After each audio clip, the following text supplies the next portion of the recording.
Bienvenidos, ponte cómodo, presto por unos minutos y recibiremos una lectura para toda la familia. Libros de difusión gratuita presenta El Kybalión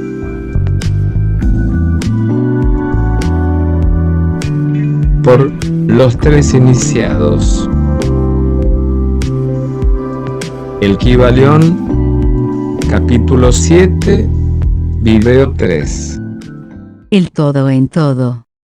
Hay otra cosa más de la que deseamos hablar en esta lección, y esto llega muy cerca del campo metafísico de especulación, aunque nuestro propósito es simplemente el mostrar la futilidad de tal especulación. Aludimos a la pregunta que inevitablemente se presenta ante la mente de todos los pensadores que se han aventurado a buscar la verdad. La pregunta es, ¿por qué creó el todo al universo? Esta pregunta podrá ser formulada en diferente forma, pero su esencia es siempre la misma. Mucho han luchado los hombres para contestársela, pero aún no se posee respuesta alguna que merezca ese nombre. Algunos se han imaginado que el todo ganaría algo con ello, pero eso es absurdo, porque ¿qué es lo que podrá obtener el todo que ya no posea? Otros dicen que el todo desea amar a algo, o que lo había creado para divertirse, o porque estaba solo, o para manifestar su poder, pero todas esas respuestas son pueriles e infantiles, y pertenecen a la primera infancia del pensamiento. Algunos han tratado de explicar el misterio, presumiendo que el todo se vio compelido a crear, en razón de su naturaleza interna, o su instinto creador. Esa idea, si bien representa un adelanto sobre las otras, tiene un punto débil. Si su naturaleza interna, o instinto creador, lo impulsara a hacer algo, entonces la naturaleza interna, o instinto creador, sería el absoluto, en vez del todo, y de ahí, que la proposición falle, por su misma base. Sin embargo, el todo crea y se manifiesta, y parece encontrar cierta satisfacción al hacerlo, y es muy difícil escapar a la conclusión de que en algún grado infinito tendría que tener algo que correspondiera a una naturaleza interna o instinto creador en el hombre, con un deseo y voluntad correspondientemente infinito. No podría obrar si no quisiera hacerlo, no podría hacerlo a menos que lo deseara, y no lo desearía si no obtuviera con ello una satisfacción, y todas estas cosas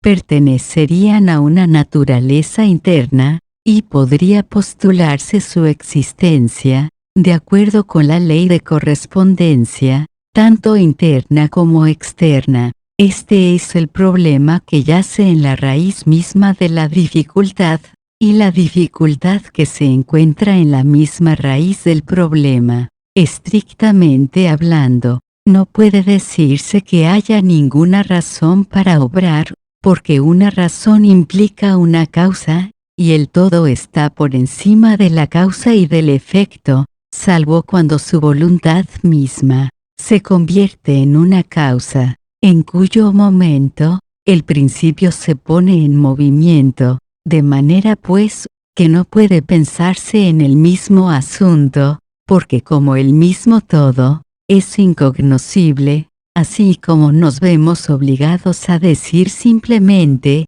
el todo es, así también solo podemos decir, que el todo obra porque obra, y, en último término, el todo es la razón en sí misma, y puede decirse en verdad, que él es su propia razón, su propia ley, su propio acto, mejor aún, que el todo, su razón, su acto y su ley, son uno, siendo las palabras diferentes nombres de la misma cosa, En opinión de los que esto escriben, la respuesta se halla encerrada en el íntimo ser del todo, en su ser secreto, la ley de correspondencia. En nuestra opinión, solo llega al aspecto del todo, que denominamos el aspecto de devenir o de estado.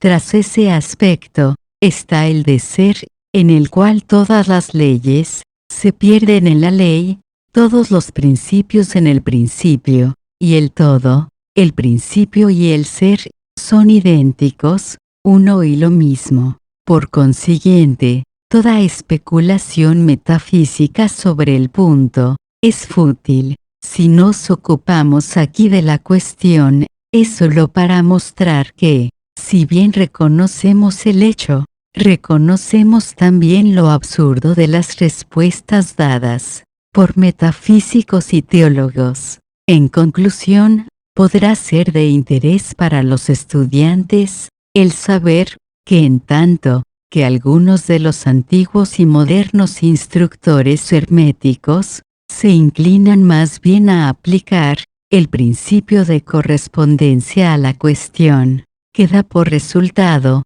la naturaleza interna, la leyenda dice que Hermes el Grande, cuando le fue hecha esa pregunta, por algunos de sus más avanzados estudiantes, contestó, apretando los labios fuertemente, y no diciendo una palabra, como si indicara que no había respuesta, pero también puede ser que quisiera aplicar el axioma de esta filosofía que dice que los labios de la sabiduría permanecen cerrados, excepto para los oídos del entendimiento, en la creencia de que aún sus más aventajados discípulos no poseían la comprensión necesaria que los calificara para esa enseñanza. De cualquier manera, si Hermes poseyó el secreto, no lo comunicó, y por lo menos en lo que al mundo concierne, los labios de Hermes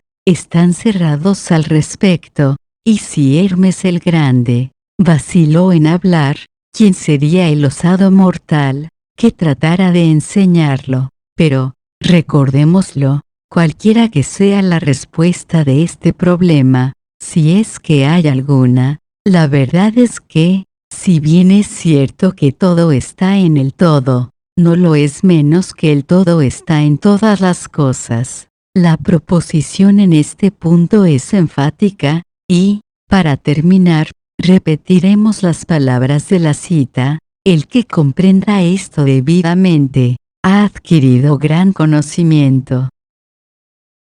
Dale me gusta, compártelo. El Kybalión continúa en capítulo 8, video 1. Suscribe. Muchas gracias.